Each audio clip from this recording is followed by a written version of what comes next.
ছেলে লাশ হয়ে প্রবাস থেকে দেশে ফিরেছে, আর মা ক্ষিপ্ত হয়ে সেই লাশের মধ্যে লাথি মেরেছে। শুধুমাত্র 6.5 লক্ষ টাকার লোভে মা চেয়েছিল ছেলের লাশটাকে বিক্রি করে দিতে, কিন্তু বউ সেটা হতে দেয়নি। বউয়ের ইচ্ছা ছিল স্বামীর লাশটা শেষবারের মতো হলেও একটা নজর দেখবে, কিন্তু মায়ের কথা একটাই, ওকে দেশে এনে তো মাটি দিয়ে দিতে হবে। দেশে মাটি দিলেও সে মাটির তলে থাকবে, প্রবাসে মাটি দিলেও সে মাটির তলে থাকবে। তাহলে অযথাই কেন আমরা তাকে দেশে এনে ভেজাল বাড়াবো?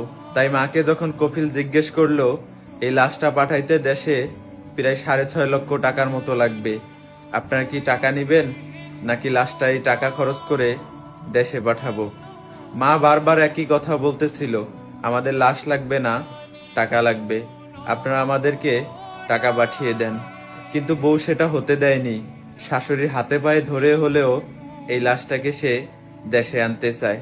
বারবার যখন শাশুড়ির হাতে পায়ে ধরতেছিল, শাশুড়ি কোনোভাবেই লাশটাকে বাড়িতে আনার জন্য স্বীকৃতি দিতেছিল না।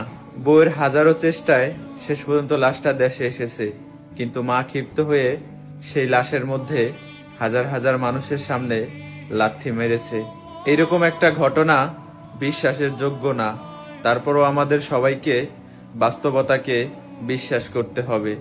একটা মা হয়ে কিভাবে পারলো একজন প্রবাসী সন্তানের সাথে এরকম একটা ঘটনা ঘটাইতে? ছি, আপনি কি মা নাকি মা নামের কলঙ্ক?